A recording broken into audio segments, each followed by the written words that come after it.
दोस्तों हम एक बहुत इंपॉर्टेंट सिस्टम को आज पढ़ने जा रहे हैं जिसका नाम है ह्यूमन रेस्पिरेटरी सिस्टम। इसके पहले वाले वीडियो में हमने देखा कि किस तरह से ह्यूमन रेस्पिरेटरी सिस्टम ब्रीदिंग का काम करती है। ब्रीदिंग के बाद एक्सचेंज ऑफ गैसेस होता है लंग्स के लेवल को और उसके बाद टिश्यू के लेवल को। दोस्तों हमारी रेस्पिरेटरी सिस्टम नाक के जो सुराख है जिनको बोलते हैं नॉस्ट्रिल्स, वहां से शुरू होती है और ये जो गुब्बारे नजर आ रहे हैं जिनका नाम है एल्विओलाई, इन एल्विओलाई पे एंड होती है।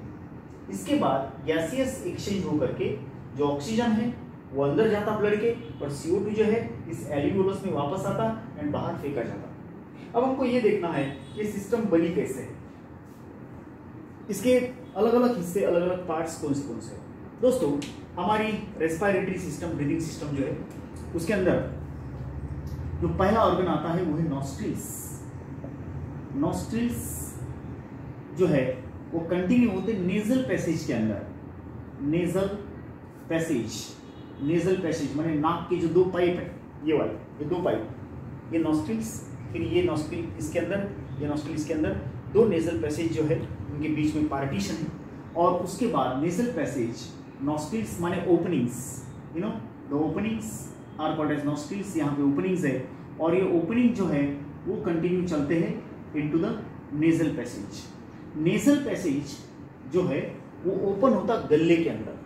अब थोड़ा गला, इसको बोलते हैं फैरिंग्स। ये फैरिंग्स की तरफ थोड़ा सा आप ध्यान दो। ये फैरिंग दोस्तों एक बहुत कॉम्प्लेक्स स्ट्रक्चर है। इसमें इधर से सांस उतरती है, हवा उतरती है, और इधर से फूड और वाटर, हवा भी, क्योंकि सांस हम मुंह से भी कभी कभी लेते हैं, तो food and water from mouth and air from nostrils और नेजल पैसेज और नोज, नाक से हवा। ये जो नाक से गई वाली हवा है दोस्तों वो भी फैरिंग्स में आती है। मान लो ये फैरिंग्स है, सपोज बोल रहा मैं, सपोज दिस इज द फैरिंग्स, ये फैरिंग्स है। और मान लो कि यहाँ ये नाक का पैसेज है और ये वाला मुंह का पैसेज है। ऐसा नहीं रहता, मैं समझने के लिए निकाल रहा हूं। तो जो नेजल पैसेज है उससे हवा इस ऊपर वाले फैरिंग्स के से, ये पूरा फैरिंग्स है, this is total pharynx, this is pharynx, this is pharynx. तो ये जो ऊपर वाला फैरिंग्स है this is called as nasopharynx, this is nasopharynx. और ये जो नीचे वाला फैरिंग्स है जिसमें फूड आता है दोस्तों, दिस इज कॉल्ड एज ओरोफैरिंग्स, ये ओरोफैरिंग्स है। दोस्तों ये जो नीचे है बॉटम गला, यहाँ पे दो आपको ओपनिंग्स ऑफ पाइप्स मिलेंगे। एक होगी ऑफ द ट्रैकिया एंड दूसरी होगी of the food that is oesophagus. तो ये ट्रैकिया है, ये ईसोफेगस है, ये हवा है, इसमें से सिर्फ एयर आ सकता है, हवा। और ये हिस्सा ऊपर का, ये ऊपर वाला फैरिंग्स इज द नासोफैरिंग्स। ये मैं काल्पनिक रेशा निकाल रहा, ऐसी रेशा नहीं होती है। ये इसके ऊपर का नासोफैरिंग्स, इसके नीचे का ओरोफैरिंग्स, लेकिन दोनों एक ही है। और इस तरह से ये हवा जो है वो नीचे आती है और ये फूड जो है वो इस पाइप से नीचे जाता है। और ये है हमारे trachea, tracheal pipe. Tracheal pipe का ओपनिंग इज द ग्लॉटिस, और इस ग्लॉटिस पे एक आपको ढक्कन मिलेगा, कार्टिलेजिनस ढक्कन। इस ढक्कन का नाम है एपिग्लॉटिस, दिस इज एपिग्लॉटिस। जब हम ये फूड लेते हैं तो ये ढक्कन इसके ऊपर गिर जाता है दोस्तों और ये बंद हो जाता है। इस तरह से दिस गेट क्लोज्ड, ये बंद हो जाता है। और जब हम सांस ले रहे तो ये ढक्कन खुल जाता है और ये सांस जो है इधर चली जाती है, थोड़ी सी सांस हमारे पेट में भी जाती है। दोस्तों इसको फैरिंग्स को क्लियर करो। ये कौन है? गला। गले के कितने हिस्से पड़े? दो, ऊपर का गला, नीचे का गला। ऊपर का फैरिंग्स, नीचे का फैरिंग्स। जो फैरिंग्स नाक की तरफ है इट इज नासोफैरिंग्स, जो मुंह के सीधे में आता है, जिसके अंदर मुंह खुलता है, माउथ ओपन होता है, ओके, बुलेट ओपन होता है, दैट इज कॉल्ड एज ओरोफैरिंग्स। तो फैरिंग्स के कितने हिस्से पड़े दोस्तों? दो हिस्से, नासोफैरिंग्स एंड ओरोफैरिंग्स। तो नेजल पैसेज, नेजल पैसेज, ये वाला नेजल पैसेज का ओपनिंग है इस तरह से, नेजल पैसेज का ओपनिंग है। तो नेजल पैसेज जिसके अंदर ओपन होता दैट इज कॉल्ड एज नासोफैरिंग्स। दोस्तों इस पूरे रास्ते में सिलिएटेड एपिथेलियम हमको मिलता है।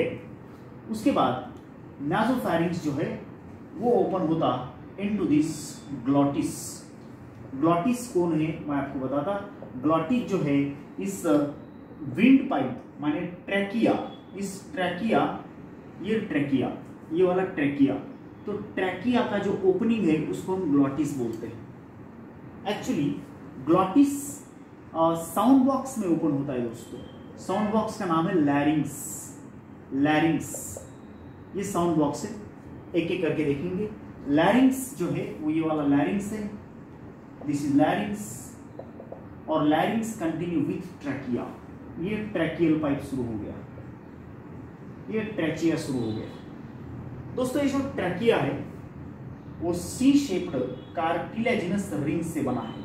अब ये ट्रैकिया गले से नीचे उतरता, ये वाला शुरू का हिस्सा आपको जो दिख रहा है वो ट्रैकिया का, ये सामने वाला, ये उतरता छाती में। जब छाती में आता तो 5वीं रिब तक, 5th कार्ड योर रिब माने पसली, हमारी जो पसली है, रिब है ना, छातीच्या पिंजऱ्याची फसली, रिब बरगड्या, तो 5वीं जो रिब है वहां पे आने के बाद इसके 2 ब्रांचेस पड़ते दोस्तों। इस हर ब्रांच को we call as primary bronchus या ब्रोंकी, ये हो गए ब्रोंकी।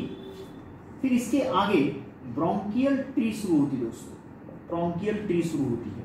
फिर ब्रोंकियल ट्री में हमको क्या क्या नजर आता, देखो ब्रोंकियल ट्री जो है उसमें नंबर 1 प्राइमरी ब्रोंकस, कौन सा वाला, primary bronchi,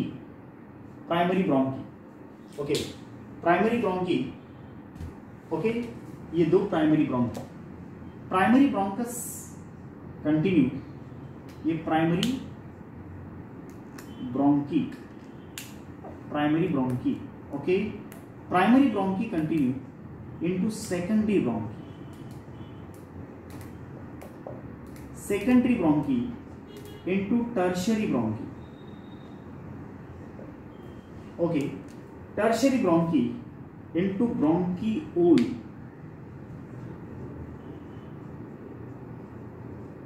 and bronchiole into terminal bronchiole,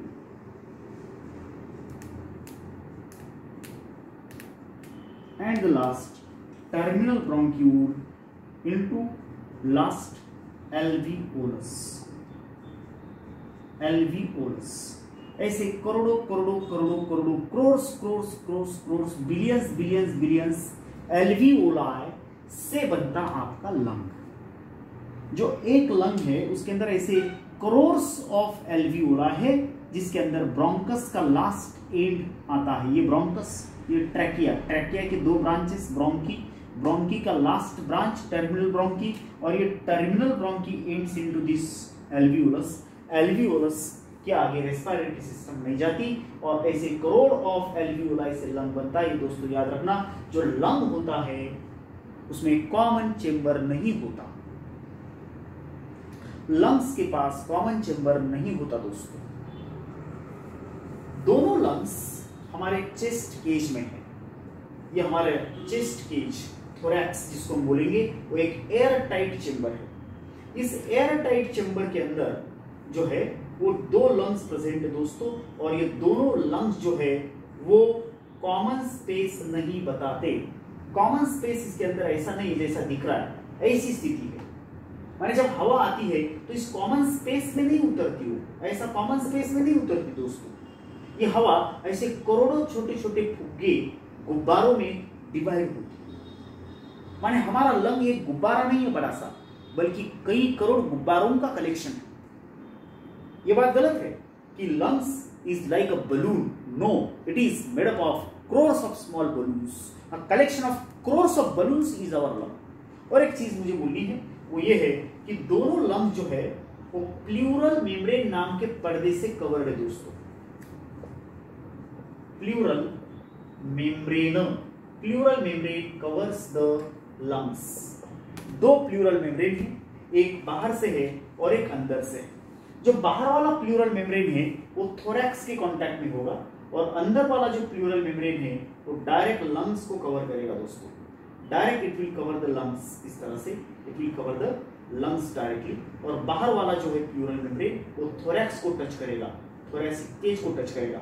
दोस्तों ये जो 2 प्लूरल मेम्ब्रेन है इनके बीच में कुछ स्पेस है, आप देख सकते हैं there is a space in between the two pleural membrane, ये आउटर प्लूरल मेम्ब्रेन, ये वाला इनर प्लूरल मेम्ब्रेन, और दोनों के बीच में here is the space, this is called as pleural space. What is this space called दोस्तों? This space is called as the pleural space and this pleural space is filled by the pleural fluid. Pleural space is filled by pleural fluid, ये pleural fluid से भरा है pleural space, जो pleural fluid हमारे lungs की सुरक्षा करता from shocks and injuries and friction, जो है घर्षण फ्रिक्शन अवॉइड करता, और अगर हम गिर जाते हैं छाती के बल तो लंग्स को डैमेज होने से बचाता। ये लिक्विड है और ये वाले दो पर्दे प्लूरल मेम्ब्रेन्स, क्या याद रखेंगे आप कि लंग्स के इर्द गिर्द क्या है? दो प्लूरल मेम्ब्रेन्स। कितने प्लूरल मेम्ब्रेन दोस्तों? दो प्लूरल मेम्ब्रेन, बाहर वाला और अंदर वाला, दोनों के बीच में स्पेस है, space called as pleural space filled by the pleural fluid. जैसे हार्ट के ऊपर पेरिकार्डियल मेम्ब्रेन रहते, वैसे लंग्स के ऊपर प्लूरल मेम्ब्रेन्स रहते। कौन थे दोस्तों? Plural membranes.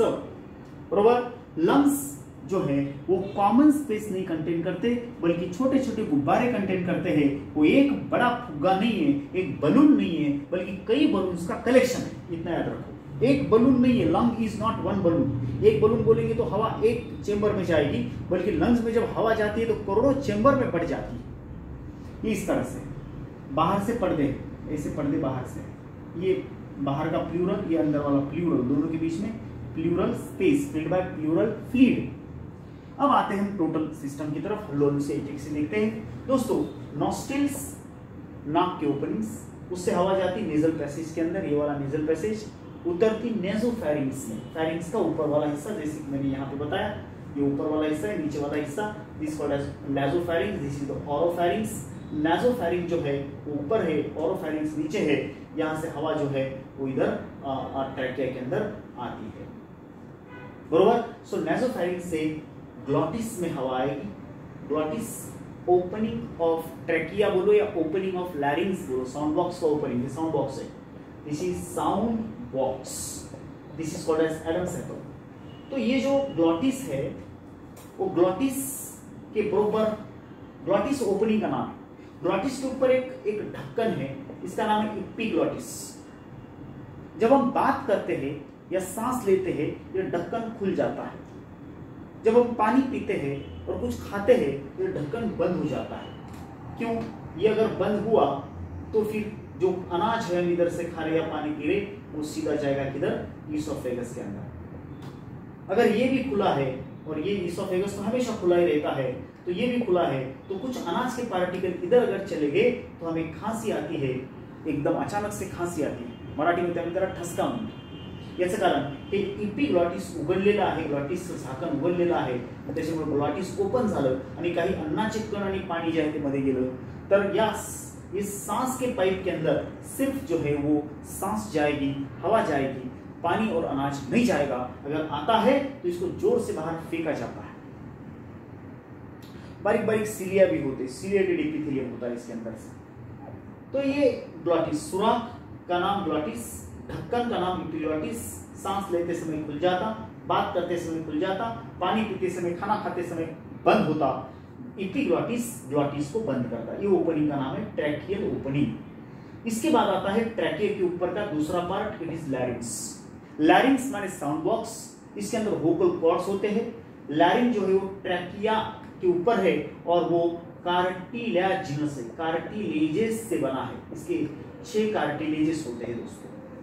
तो ये रहा लैरिंग्स, साउंड बॉक्स जिससे हम आवाज निकालते हैं वो है larynx. Larynx on the trachea. फिर ये शुरू होती हमारी tracheal pipe. The trachea is made up of C-shaped cartilaginous rings. These are C-shaped cartilaginous rings. ये जो कार्टिलेजेस है कड़क है और इसकी वजह से हमारा जो ट्रैकिया है वो चॉकिंग से बच जाता है, चॉकअप नहीं होता है। ये पाइप, विंड पाइप खुला का खुला रहता है और ये जरूरी है। चॉकअप हो गया तो सांस कैसे जाए, और इसीलिए this is the trachea, this pipe is the trachea, ये वाला trachea. Trachea enters the chest cavity, ये आया थोरैक्स के अंदर। मैंने पहले बताया कि थोरैसिक कैविटी जो है, थोरैक्स जो है वो पूरी तरह से पैक है। जो थोरैक्स है दोस्तों डॉर्सली माने पीछे से, हमारा पीछे का हिस्सा डॉर्सल, पीठ डॉर्सल, और ये वेंट्रल सरफेस है। छाती का ये हिस्सा वेंट्रल, पेट वेंट्रल, ये हिस्सा नीचे का हिस्सा है और ये हिस्सा ऊपर का हिस्सा है। Dorsally thoracic cavity, thoracic cage या थोरैक्स डॉर्सली बना वर्टिब्रल कॉलम से, वर्टिब्रल कॉलम के 12 वर्टिब्री। वेंट्रली बना स्टर्नम से, स्टर्नम चेस्ट प्लेट, और dorsolaterally there are ribs are present dorsolaterally. So दोस्तों, हमारा जो थोरैक्स है वो एक एयर टाइट चेंबर है, एयर टाइट है पूरी तरह से। उसकी एनाटॉमी इस तरह से है कि एयर टाइट है। उसके अंदर बलून्स माने लंग्स है, बलून जैसे लंग्स है। सांस लंग्स में जाती है, थोरैक्स में नहीं जाती है। सांस जो है वो यहां जा रही है, यहां नहीं जा रही, याद रखना। ये छाती का पिंजरा जो है पूरी तरह से एयर टाइट है। जैसे छाती के पिंजरे में हमारा ये ट्रैकिया आता, तो पांचवी रिब जो है, पांचवी रिब वहां पे आने के बाद में इसके 2 ब्रांचेस पड़ जाते, they are called as primary bronchi. अब इसके बाद ब्रोंकियल ट्री शुरू हो जाती है दोस्तों। प्राइमरी ब्रोंकस के तुरंत branch are the secondary bronchi. Okay, I will tell you how it is. एक बार देखेंगे, देखो ये रहा trachea, this is suppose trachea, these are the primary bronchi. ये प्राइमरी ब्रोंकी से पड़े ये सेकेंडरी ब्रोंकी। ओके, ये सेकेंडरी, ये प्राइमरी, ये सेकेंडरी के पड़े ये टर्शियरी ब्रोंकी, ये टर्शियरी ब्रोंकी। अब टर्शियरी ब्रोंकी के बाद पढ़ते हैं you know ब्रोंकीओल्स,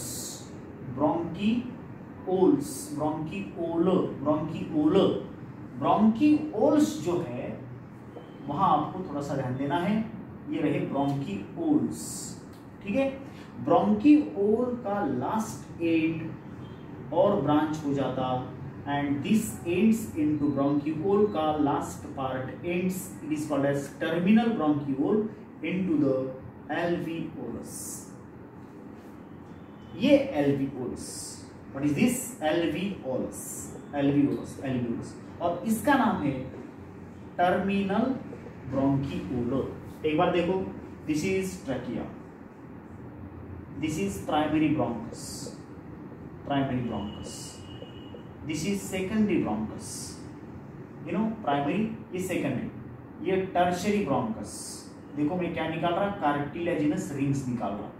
tertiary bronchus into bronchiolar, ध्यान से देखना, ये रहे bronchiolar, और मैंने ये रिंग्स निकालना बंद किया। रिंग्स निकालना यहाँ पे क्या किया मैंने, बंद किया। Actually what is the case, देखो ये जो है यहाँ पे बंद किया मैंने, यहाँ पे बंद किया। एक्चुअली रिंग्स जो है वो आगे नहीं है। इसका मतलब क्या हुआ कि कार्टिलेजिनस रिंग्स या the actually cartilage is present only up to initial bronchioles, initial bronchiole माने ब्रोंकीओल का शुरू का हिस्सा। सपोज ये टर्शियरी टर्शियरी ब्रोंकी के ब्रांचेस ब्रोंकीओल्स, ठीक है। ये ब्रोंकीओल की जो शुरुआत का हिस्सा है उसी के पास क्या है, कार्टिलेजेस या कार्टिलेजिनस रिंग्स है, हाफ रिंग्स, डेफिनेटली हाफ, पूरे नहीं। और ये आगे का जो ब्रोंकीओल है वो without cartilaginous rings, half cartilage नहीं है, ये कार्टिलेजिनस नहीं है। कार्टिलेजिनस इनिशियल ब्रोंक्यूल, ये पूरा ब्रोंक्यूल है, ये पूरा ब्रोंक्यूल है, लेकिन शुरू वाला bronchiole is cartilaginous, latter bronchiole is not cartilaginous, it is made up of smooth muscles। और फिर इसके branches are the terminal bronchiole. इसमें तो पक्का स्मूथ मसल ही है, ये तो सिर्फ स्मूथ मसल से ही बने हैं ना। ये कौन है, टर्शियरी ब्रोंक्यूल। तो दोस्तों ये कौन है, ये ब्रोंकीओल, टर्शियरी ब्रोंक्यूल इनटू ब्रोंकीओल। ब्रोंकीओल में 2 हिस्से, इनिशियल और लेटर, इनिशियल और लेटर। इनिशियल ब्रोंक्यूल के पास ही क्या है, ट्रैकिया के जैसे कार्टिलेज है। कार्टिलेज सिर्फ इनिशियल ब्रोंक्यूल तक ही है। ट्रैकिया से शुरू हुए वाले कार्टिलेजेस इनिशियल ब्रोंक्यूल तक है। मैं बात बोल रहा हूं, आपको कंपल्सरी याद रखना। ब्रोंक्यूल ये पूरा ब्रोंक्यूल है, लेकिन पूरे ब्रोंक्यूल पे कार्टिलेज नहीं है। कार्टिलेज इनिशियल ब्रोंक्यूल पे है, आधे ब्रोंक्यूल पे कार्टिलेज नहीं है और टर्मिनल ब्रोंक्यूल के पास तो बिल्कुल ही नहीं है। फिर से मैं आपको बोलूंगा, कार्टिलेज किसके पास नहीं है? Initial bronchiole, where is the bronchiole? ये रहा ब्रोंक्यूल शुरू वाला और लेट वाला। शुरू वाले ब्रोंक्यूल के पास कार्टिलेज है और लेटर ब्रोंक्यूल के पास कार्टिलेज नहीं है। टर्मिनल ब्रोंक्यूल के पास बिल्कुल नहीं है। तो terminal bronchiole and initial bronchiole के पास कार्टिलेज नहीं है, वो बने हैं स्मूथ मसल से। इनिशियल ब्रोंक्यूल कार्टिलेज से बना है। Late bronchiole and terminal bronchiole is made up of smooth muscle, no cartilages, and at the last, the terminal bronchiole end into the alveolus. अब दोस्तों ये alveolus कैसा है? आप अगर एक alveolus को देखते हैं, if you see a single alveolus, how is it looks? How the alveolus looks? एक alveolus कैसा दिखता है, वो कैसा होता है? दोस्तों इसमें कौन एंड हो रहा? Terminal bronchiole. Alveolus is made up of a single layer of squamous epithelium. इससे बना देखो ये squamous epithelium, करेक्ट? ये बैग, एयर बैग जो है वो स्क्वैमस इपिथेलियम की बनी है और इसके तुरंत बाहर होता है कैपिलरी का एक जाल। ये कैपिलरी है और कैपिलरी जो है वो भी single layer of squamous epithelium से बनी है और इन दोनों के बीच में आपको दिखेगा there is the basement membrane. Basement membrane compulsory होता है किसी भी इपिथेलियल लेयर के नीचे एक कंपल्सरी बेसमेंट मेम्ब्रेन होता है। मान लो दिस इज योर कैपिलरी और ये हिस्सा जो है वो पूरा हिस्सा बेसमेंट मेम्ब्रेन का है दोस्तों। This is the basement membrane. ये कौन है? एल्वियोलस। हवा यहाँ आती है और यहाँ से ऑक्सीजन इस ब्लड कैपिलरी में जाता है और ब्लड कैपिलरी का CO2 इस एल्वियोलस के अंदर आता है। CO2 एल्वियोलस में जाता और O2 जो है वो ब्लड कैपिलरी में आता है। There is the diffusion of gases, exchange of gases at the level of alveolus. तो ये भी स्क्वैमस इपिथेलियम से बना ब्लड कैपिलरी और एल्वियोलस भी कैपिलरी के जैसा स्क्वैमस इपिथेलियम से बना है। ये सिंगल लेयर ऑफ इपिथेलियम है, ये भी सिंगल लेयर ऑफ इपिथेलियम से बना कैपिलरी पाइपलाइन। लास्ट नली सर्कुलेशन की इज द कैपिलरी। इससे बारीक नलिका शरीर में नहीं हो सकती और ये जो स्क्वैमस इपिथेलियम है वो हमारे एल्वियोलस के पास भी है और इसी स्क्वैमस इपिथेलियम में से there is the exchange of gases होता है। So this is your last respiratory system. एक बार देख लो, nostrils into nasal passage open into nasopharynx into glottis, मतलब सुराख किसका? इस ट्रैकिया का पूरा। ट्रैकिया के ऊपर और एक स्ट्रक्चर है लैरिंक्स, इसको बोलते हैं साउंड बॉक्स, यहाँ से आवाज निकलता। Open into trachea full, it is made up of half C shaped cartilaginous rings and into trachea into bronchi. Bronchi में पहला शुरुआत है primary bronchi into secondary into tertiary bronchi, branches पढ़ते जा रहे हैं। उसके बाद bronchiole into terminal bronchiole and last terminal bronchiole into alveolus. याद क्या रखेंगे? Initial bronchioles and terminal bronchioles. Initial bronchioles तक कार्टिलेजेस है, बाद में कार्टिलेजेस नहीं है। Terminal bronchiole is made up of smooth muscle से बना है। एल्वियोलस एक छोटी सी बैग है जिसके अंदर हवा आती है, डिफ्यूज होती है into the blood capillary and squamous epithelium से बनी है बैग हो। ये पूरी रेस्पिरेटरी सिस्टम है। इसमें जो काम चलते हैं वो देख लो, 5 काम चलते हैं। पहला काम, देयर इज द ब्रीदिंग से हवा आती है, एयर आता है, एयर जाता नहीं है। ब्रीदिंग में आने वाला ये पहला काम हुआ। यहाँ जो हवा आई है उसमें का ऑक्सीजन डिफ्यूज होता ब्लड कैपिलरी में, CO2 डिफ्यूज होता एल्वियोलस में जो बाहर जाता है। ये दूसरा काम हुआ। तीसरा काम, transport of gases. There is oxygen coming into the blood capillary which will go to tissue. At the tissue, मान लो ये टिश्यू है, टिश्यू की जगह पे और एक्सचेंज होता है। ये आई ब्लड कैपिलरी ऑक्सीजन लेकर के, तो ये ऑक्सीजन जाता टिश्यू में और टिश्यू से CO2 आता ब्लड कैपिलरी में। ये भी एक्सचेंज ऑफ गैसेस है। और फिर ये CO2 लेकर के ब्लड आएगा एल्वियोलस के पास, जहां से वो बाहर फेंका जाएगा। और जो ऑक्सीजन अंदर जाएगा दोस्तों, टिश्यू के अंदर ऑक्सीजन गायब हो जाता कि शुरुआत में मैंने जो आपको रिएक्शन समझाई थी उस रिएक्शन को करने के लिए अंदर जाता। ये अंदर जाएगा, फूड को ब्रेक करेगा, it will break and will produce the energy and it will release the energy and produce the CO2। तो ऑक्सीजन अंदर जाता फॉर एरोबिक रेस्पिरेशन। किसके लिए जाता दोस्तों? एरोबिक रेस्पिरेशन, ब्रीदिंग ब्रेकडाउन के लिए, सॉरी रेस्पिरेशन के लिए, ब्रेकडाउन ऑफ फूड के लिए ऑक्सीजन अंदर जाता। हाँ, ऑक्सीजन अंदर काय को जाता यहाँ पे? To break the food. कहां से लाया ऑक्सीजन? एल्वियोलस से। एल्वियोलस में कहां से आया? हवा से। हाँ, हवा इस तरह से आती है, trachea to bronchi to terminal bronchi to alveolus, alveolus से ब्लड, ब्लड से टिश्यू, टिश्यू के अंदर जाने के बाद क्या करेगा? वो रिएक्शन C6H12O6 प्लस 6O2, ये वाली reaction, it will release the 6CO2 plus 6H2O plus energy. ये रिएक्शन के लिए जो है वो ऑक्सीजन अंदर जाता है, energy. So this is the respiratory system that we are going to study. ये पूरी ह्यूमन रेस्पिरेटरी सिस्टम है दोस्तों, and this is all about your functions of respiratory system. Thank you very much.